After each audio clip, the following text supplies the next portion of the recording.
किसी भी व्यक्ति की शिक्षा का आधार प्राथमिक शिक्षा से की जाती है, लेकिन प्राइमरी स्कूलों में जो शिक्षक बच्चों को पढ़ा रहे हैं वो बिल्कुल ही योग्य नहीं है और जो योग्य शिक्षक हैं उन्हें धरने पर बैठना पड़ रहा है।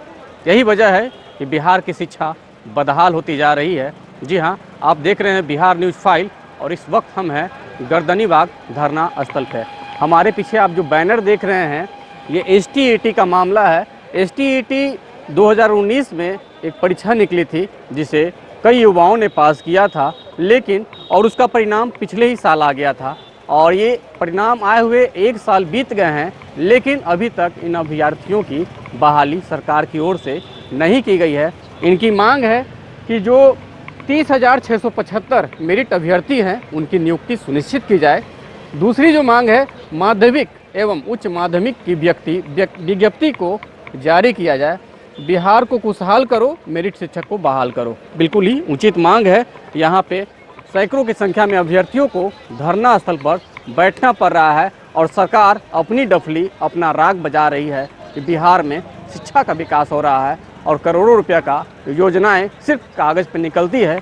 लेकिन यदि बात की जाए, यदि सही में सरकार इस योजनाओं पे काम करे, सही से युवाओं की बहाली की जाए, जो योग्य युवक हैं जो मेरिट लिस्ट में आ चुके हैं, जिन्होंने इस एग्ज़ाम को क्वालिफाई किया है, तो बिहार की शिक्षा काफ़ी हद तक सुधर सकती है। हम अभ्यर्थी हैं, उनसे बातचीत करेंगे। क्या है पूरा मामला? जी, पूरा मामला हम लोग का है शिक्षक बहाली से जुड़ा हुआ। स्टेट 19 एक सरकार एक विज्ञापन लाती है और वो रिक्ति के अनुसार रिजल्ट देने की बात करती है। उसमें 37,000 पदों की रिक्ति थी बिहार सरकार को शिक्षक के लिए, 9 to 10 के लिए और 11-12 टीचर के लिए। तो इसके लिए 2019 में एक एडवर्टाइजमेंट आता है, विज्ञापन आता है और हम लोग उसको दे करके फॉर्म भरते हैं। फॉर्म भरने के बाद परीक्षा होता है, बहुत अच्छा परीक्षा होता है। एक बार ऑफलाइन परीक्षा होता है, फिर वो परीक्षा कैंसिल होकर के भ्रष्टाचार के कारण कैंसिल हो गया, फिर ऑनलाइन लिया TCS के द्वारा, टाटा कंसल्टेंसी TCS के द्वारा एग्ज़ाम लिया गया। बहुत ही अच्छा एग्ज़ाम हुआ और क्वेश्चन भी उसका बहुत बढ़िया था। उसका रिजल्ट आता है, रिजल्ट के बाद 37,000 जो कहा गया था उस हिसाब से 30,675 लोग मेरिट लिस्ट में आते हैं। हम लोग का मेरिट भी बन जाता है, लेकिन मामला तब आता है कि जब उसके बाद गवर्नमेंट के द्वारा कहा जाता है, सरकार के शिक्षा मंत्री द्वारा कहा जाता है और हमारे जो मेरिट को बदल दिया जाता है और सरकार कहती है कि मेरिट अर्थहीन होता है। हमारी चयन की प्रक्रिया को बदल करके, जो कि हमने एग्ज़ाम दिया था, कंपटीशन एग्ज़ाम था वो, लेकिन गवर्नमेंट कहती है कि पात्रता परीक्षा है और हमारे मेरिट को बदल करके वो मेरिट और नॉन मेरिट सबको बराबर कर देते हैं और कहते हैं कि अब इस एग्ज़ाम का मेरिट का में आने का कोई मतलब नहीं बनता है। आप फिर से जाइएगा नियोजन इकाई में, जो अब तक शिक्षक बहाली करती है। बिहार में 8 सुपर नियोजन इकाई है जो बहाली करती है शिक्षक की। हर प्रखंड में, हर ब्लॉक में एक नियोजन इकाई होती है, अब वो बहाल करते हैं शिक्षक। तो सरकार कहती है, गवर्नमेंट कहती है कि आप हर नियोजन इकाई में जाइएगा और वहाँ पे आपकी बहाली फिर से आपकी मेरिट बनेगी। और अब जो मेरिट बनेगी वो मेरिट आपके इस एग्ज़ाम का मेरिट नहीं होगा। अब आपको वहाँ पे डिग्री दिखा और नौकरी पाओगे सिस्टम से, ग्रेजुएशन और BEd का डिग्री दिखाना होगा और इसमें ज़्यादा नंबर जिसको होगा वो उनकी नियुक्ति वहाँ पर होगी। अब आप बताइए, पढ़े लिखे होकर के आपने भी तैयारी किया था, कंपटीशन की तैयारी किए होइएगा किसी न किसी उम्र में। आप किसी भी परीक्षा विज्ञापन को आप जब फॉर्म भरते हैं, विज्ञापन को दे करके, तो उसकी चयन प्रक्रिया होती है। क्या आपको इस मापदंड पे आपको उसमें बहाल किया जाएगा? अब आप जो परीक्षा परिणाम के बाद उसको बदल देना और अब कहना कि आप जाइए नियोजन इकाई में, वहाँ पे आपकी आप फिर से मेरिट बनेगी और मेरिट का आधार डिग्री देखा और नौकरी पाओ की होगी कि डिग्री देखा जाएगा, उसमें ज़्यादा नंबर होगा उसको नौकरी मिलेगी। तो ये कहाँ तक जायज़ है? यही हम लोग की मांग है कि हम लोग ने तो state 19 secondary teacher ability test pass किया था और उसमें हम लोग मेरिट लिस्ट में आते हैं, हम लोग का रैंकिंग भी मिल गया है और सभी छात्र जहाँ हैं सब लोग मेरिट के अभ्यर्थी, सब लोग को रैंकिंग मिल गया है। अब हम लोग को सिर्फ नियुक्ति देना था, लेकिन सरकार कहती है कि नहीं, अब फिर से हम मेरिट बनाएंगे और मेरिट का आधार आपको जो है कि एकेडमी का होगा। तो अब आप ही बताइए कि जो बच्चा आज से 10 साल पहले मैट्रिक पास किया होगा, जो अभी मैट्रिक पास किया, जो बच्चा एक जाकर कर्नाटक यूनिवर्सिटी से आता है डिग्री लेकर के, कोई जम्मू कश्मीर से लाता है, कोई असम पंजाब से लाता है, कोई दिल्ली से लाता है डिग्री लेकर, कोई बिहार का बच्चा मगध यूनिवर्सिटी से लाता है और बिहार यूनिवर्सिटी से लाता है और पटना यूनिवर्सिटी लाता है डिग्री। सबका नंबर का तरीका अलग होता है। देख लीजिए JNU के आप टॉपर को देखिएगा तो 70 से 75% JNU के टॉपर होते हैं और यहाँ जनरल बच्चे का 75-80% नंबर आ जाते हैं। परीक्षा में धांधली होती है, आप ले जाइए 2 किलो 4 किलो 5 किलो ले आइए वहाँ पे खोल के लिख लीजिए। कि यहाँ आप अगर नंबर के बेस पे नौकरी दीजिएगा तो ये बात छुपा हुआ नहीं है कि यहाँ डिग्री बिकती है। यहाँ डिग्री बिकती है, यूनिवर्सिटियों में यहाँ डिग्री बेचा जाता है। तो इसमें भ्रष्टाचार होगा कि नहीं होगा आप बताइए? यहाँ हो जाएगा, क्योंकि जो बच्चा आप मेरिट में आकर के मेहनत करके जो 100 में 99 नंबर लाया, वो तो उसके साथ तो अन्याय हो जाएगा ना। वो एकेडमी दिखा करके कोई खरीद के डिग्री लाएगा, ये सच्चाई है। आप दिखा करके आप नौकरी ले लीजिएगा, और जो बच्चा कंपटीशन निकाल कर मेरिट में आया उस बच्चा को तो देखते रह जाएगा, क्योंकि वो यहाँ की आप स्थिति सब कुछ जान ही रहे हैं। समस्या हम लोग साथ यही है कि हम लोग मेरिट में आने के बावजूद भी हम लोग आज साल भर से भटक रहे हैं और सरकार हम लोग बात को सुन नहीं रही है, और सरकार कुछ भी इस पर नहीं बोलती है। और सरकार हम लोग को रोज़ नया नया जलेबी टाइप बात बोलकर हम लोग भटकाती है। हम लोग सचिवालय जाते हैं, अपर मुख्य सचिव संजय कुमार से मिलते हैं, वो भी हमारी बातों को नहीं सुनते हैं और वो भी बरगलाने का काम करते हैं। और सभी विभाग जो बरगलाने का काम करते हैं, क्योंकि गरीब के बच्चे सरकारी विद्यालय में पढ़ते हैं और सरकारी विद्यालय में गरीब के बच्चे पढ़ते हैं, और सरकार की मंशा है कि गरीब के बच्चे ना पढ़े ना अपना अधिकार खोजे, क्योंकि वो जानेंगे, संविधान जानेंगे, अपना अधिकार जानेंगे, तभी तो सरकार से लड़के अपने अधिकार को मांगेंगे।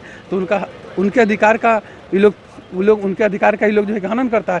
आखिर राइट टू एजुकेशन जब है तो क्वालिटी ऑफ एजुकेशन भी तो है। आप क्वालिटी के शिक्षक नहीं दीजिएगा तो नीमा कोल में जैसे बच्चे कह रहे थे सोनू कुमार कि हम सरकारी विद्यालय में नहीं जाएंगे, क्यों? क्योंकि वहाँ पे मास्टर को ही कुछ नहीं आता है। एक बदनामी होती है जब मास्टर को आप ऐसे मास्टर को भेज दीजिएगा जो एकेडमी दिखाओ नौकरी पाओ, डिग्री दिखाओ नौकरी पाओ के आधार पे, तो वही नीमा खोल के दीपक कुमार हो जाएंगे जिनको कुछ नहीं आता है, और वो जो एक मास्टर बने हैं जिनको बेसिक चीज़ भी नहीं आता है। तो बच्चे सरकारी विद्यालय के बच्चे उसमें पढ़ने नहीं जाएंगे, और सबकी हैसियत नहीं है जो गवर्नमेंट स्कूल में पढ़ करके अपने बच्चों को पढ़ाए।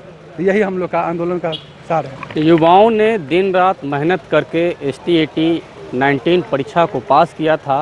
उनकी आंखों में एक उम्मीद थी, एक सपना था कि इस परीक्षा को पास कर वो भी अपने सपने को सजाएंगे, उन्हें भी सरकारी नौकरी मिलेगी और घर परिवार चलाएंगे। लेकिन उनका सपना बिखर गया, उनका सपना चूर चूर हो गया। यूँ कहें तो सारे किए कराए पर पानी फिर चुका है। सरकार ने एक बहुत ही बड़ी गड़बड़ी कर दी है। मेरिट लिस्ट में आए हुए अभ्यर्थियों से अब कहा जा रहा है कि मेरिट और नॉन मेरिट लिस्ट में अब दोनों को समान रूप से देखा जा रहा है, तो फिर ये कहाँ का न्याय है? तो युवाओं ने भी ठान लिया है, जिद पर आ गए हैं कि जब तक उनकी मांग पूरी नहीं हो जाती है वो अनिश्चितकालीन गर्दनीबाग धरना स्थल पर रहेंगे। हम एक और युवा से बात करेंगे कि अब आपकी क्या रणनीति होगी? देखिए, हम लोग की रणनीति है कि जो आपने परीक्षा लिया था उसका पालन करवाइए, विज्ञापन का पालन करवाइए। जब तक आप हमें लिखित रूप से आश्वासन नहीं दीजिएगा कि स्टेट के मार्ग पे होगा, तब तक हम लोग यहाँ धरना से हटने वाले नहीं हैं। हम लोग भूख हड़ताल का भी बैठेंगे। सरकार ने, हम नौकरी मांगने नहीं गए थे सर, नौकरी सरकार ने देने का वादा किया था। पेपर में विज्ञापन निकाला, हमने विज्ञापन को पढ़ा, 500 रुपया दिया, फॉर्म भरा, बोला सारी शर्तों को फुलफिल करते हैं। हमने कहा यस, तब मेरा फॉर्म सेलेक्ट हुआ। उसके बाद हम उस परीक्षा में इतना मेहनत करने के बाद मेरिट लिस्ट में आए, तो उसके बाद कहती है सरकार नहीं, जो मेरिट लिस्ट में है उसकी नौकरी सुनिश्चित नहीं है, जो परीक्षा में फेल हो गए हैं उनकी नौकरी सुनिश्चित है। एक तरफ सोनू कह रहा है कि हमारे स्कूल में योग शिक्षक नहीं है। हम लोग योग शिक्षक हो करके ये 45 डिग्री टेम्परेचर में यहाँ धरना दे रहे हैं। तो सरकार को गुणवत्तापूर्ण शिक्षा के लिए मेरिट वाले शिक्षकों की बहाली करनी चाहिए, एकेडमिक पे बहाली बंद करना चाहिए। डिग्री दिखाओ नौकरी पाओ, कब तक करते रहिएगा? और इतना दिन से हम शिक्षा मंत्री को समझा रहे हैं, शिक्षा विभाग में बैठे अधिकारी को समझा रहे हैं, कोई हमारी बात को समझने के लिए तैयार नहीं है। जबकि एक हम किसी पत्थर की मूर्ति के सामने भी अगर हम इतना समझाते तो बोलता कि बोलो भक्त तुम्हें क्या चाहिए। सिंपल सी बात है सर, आपने जो विज्ञापन निकाला है उसका पालन करवाइए। और आपने कहा था कि 37,000 के अंदर जो भी लोग आएंगे उनकी मेरिट बनेगा और उन्हीं की नियुक्ति होगी। तो फिर आप इसमें क्या कर रहे हैं? कुछ लोगों को टेबल के अंदर से एंट्री करवाना चाहते हैं। हम लोग तो मेरिट में पढ़ लिख करके आए हैं, पैसा देंगे नहीं इनको। और जब टेबल के अंदर से कुछ लोगों को एंट्री देंगे तो पैसे के बल पे आएंगे ना। तो आप कब तक बिहार के भविष्य से खिलवाड़ करते रहिएगा? कब तक बिहार के बच्चों से खिलवाड़ कीजिएगा? एक तरफ सोनू कह रहा है कि हमारे यहाँ शिक्षक नहीं है। हिंदी में एक कहावत है, उल्टा चोर कोतवाल को डांटे। यहाँ पर योग्य शिक्षक हैं जो कि एग्ज़ाम को क्वालिफाई कर चुके हैं। अब इनको जो है कि शिक्षा विभाग का चक्कर लगाना पड़ रहा है अपने अधिकार के लिए।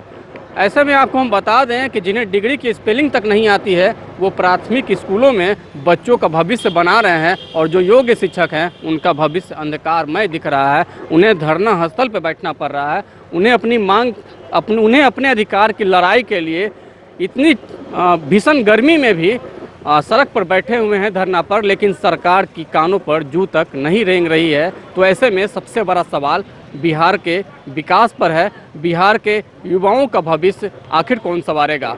सरकार बड़े बड़े दावे कर रही है, लेकिन कहीं ना कहीं शिक्षा की जब बात आती है तो उनके सारे दावे फेल हो जाते हैं। तो एक युवा और हैं, हम उनसे बात करेंगे कि अब जो है कि आप लोग क्या रणनीति इख्तियार करें। हम लोग का रणनीति क्या है कि हम लोग अनिश्चित काल, जब तक सरकार हम लोग के बात को मान नहीं लेती है तब तक हम लोग अनिश्चित काल यहाँ धरना देते रहेंगे।